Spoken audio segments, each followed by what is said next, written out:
mit der Akzeptanz der vier Grundfreiheiten und dazu gehört auch die Freizügigkeit der Personen. Brexit means Brexit.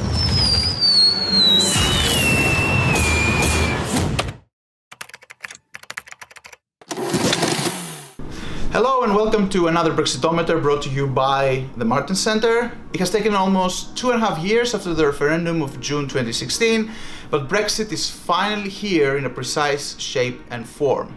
After months of negotiations, Theresa May has agreed a withdrawal agreement of more than 500 pages and a political framework for a future relationship with the EU. Theoretically, the UK can now proceed with its formal exit from the EU next March as it has intended, and the rest of us can go on with our lives. But not so quickly. The problem is that the agreement Theresa May struck with the EU is liked by almost nobody in the UK. All opposition parties, her own government partners from Northern Ireland, pro-Europeans who want the UK to remain in the EU, hard Brexiteers who think that the UK will never really leave the EU under her agreement, everybody has reason to hate May's deal. This means that the stage is set for a wild next 2 weeks when the British Parliament will debate and vote on May's deal. Right now, Theresa May appears to be far removed from a majority for ratification of her agreement in Parliament. The vote is scheduled for the 11th of December and political drama is guaranteed. And the Brexitometer is here to explain to you who are the main actors in Westminster, who to keep an eye out, who to look into for the next couple of weeks, see what they want and what we should expect from them in the run-up to the vote. So the deal of Theresa May has crystallized 3 tribes of Brexit, and these tribes are ready to fight to the bitter end to get what they want. Let's go ahead and meet them. The first tribe of Brexit is those who support Theresa May's withdrawal agreement, which right now seems to be Theresa May, and that's pretty much it. The popularity of the Brexit deal is abysmal in public opinion in Britain. Less than 15% of the British people currently support it according to opinion polls. Most political parties, the media, everybody seems to hate it. Theresa May looks like a very lonely figure, and her remaining loyal ministers have just 2 weeks to change all that in order for the deal to be accepted in Parliament. What can they possibly sell in this agreement that apparently nobody seems interested in buying? Theresa May claims that she has managed against all odds to square a political circle by respecting all the red lines on the UK side and actually agreeing on a pretty positive package for the UK. The deal ensures, according to her and her government, a smooth transition for British business after Brexit, a close alignment with the rules of the EU market so that economic ties between the UK and the EU will remain strong. It avoids a hard border in Ireland, which is what pretty much everybody in Europe wanted, but it also does its best to avoid a border between Northern Ireland and the rest of the UK, and it does so by accepting that the UK will remain in a temporary customs union after a transition period. And quite important for the Brexiteers, it puts an end to the freedom of movement, meaning the free movement of Europeans to come and work in the UK, and this means that the UK will gain control of its immigration policy, a key demand on the Brexit side.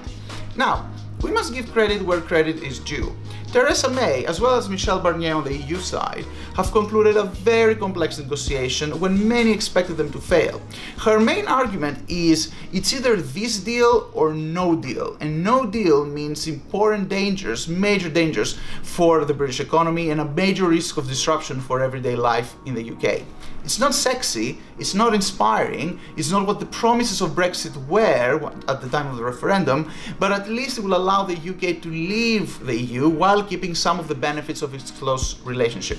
Theresa May has 2 weeks to convince many people in order for her deal to succeed. The second tribe of Brexit are those who support Brexit but disagree with the withdrawal agreement. The main voice here are, of course, the hard Eurosceptic right wing of the Conservative Party. Now, let's be clear here. These guys never really wanted a deal with the EU to begin with, because to them, the only real Brexit is a clean, hard, no-deal Brexit. No more money sent to the EU budget, which the UK is expected to do for a few years after the formal exit.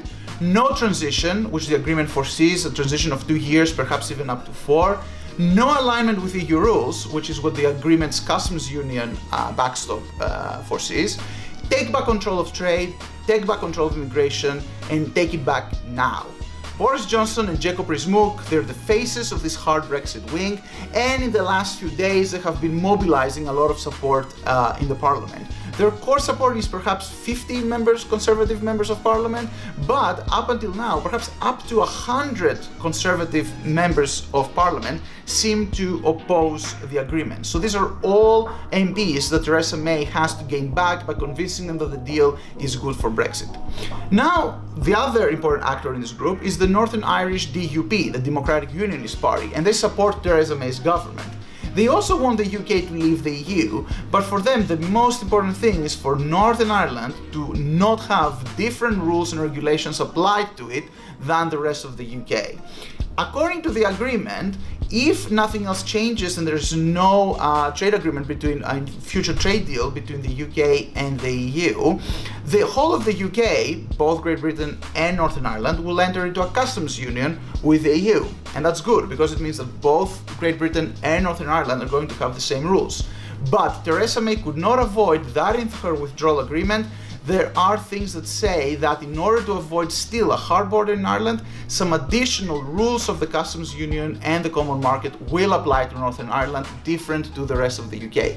And this is anathema for the DUP. It basically means that Northern Ireland can be cut off from the rest of the UK and ruled more by Brussels and Dublin, which they don't like at all, than London and Westminster. So the DUP are also dead set against the agreement.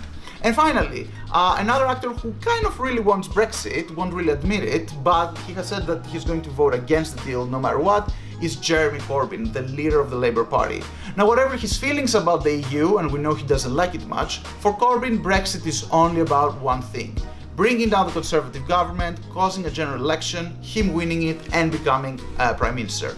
And for him, the best way to do this is for Theresa May to lose the vote, a crisis starting in the Conservative Party, elections, and then him becoming Prime Minister.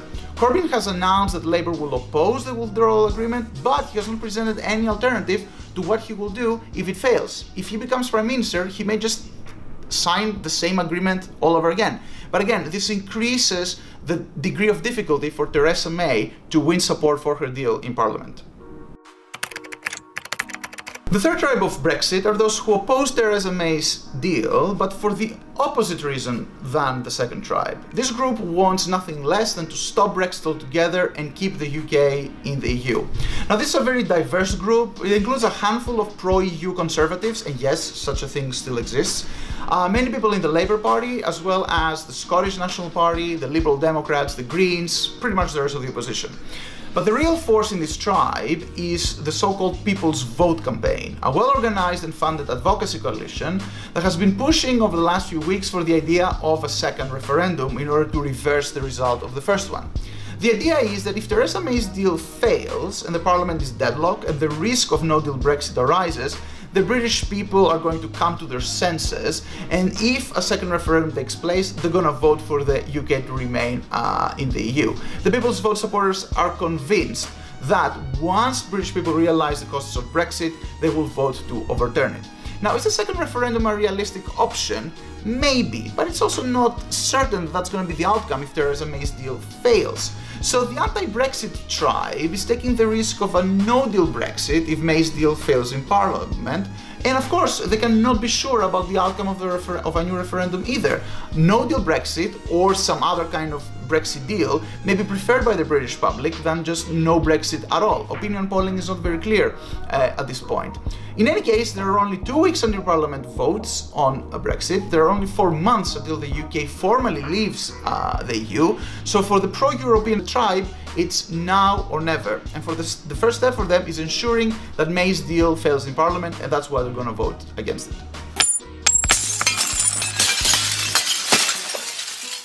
So this is the political landscape in the UK as we are approaching the historic day when the Parliament will vote on the withdrawal agreement of Theresa May. The stakes could not be higher. There's a real sense of anticipation. There's a real sense of political tension in Westminster.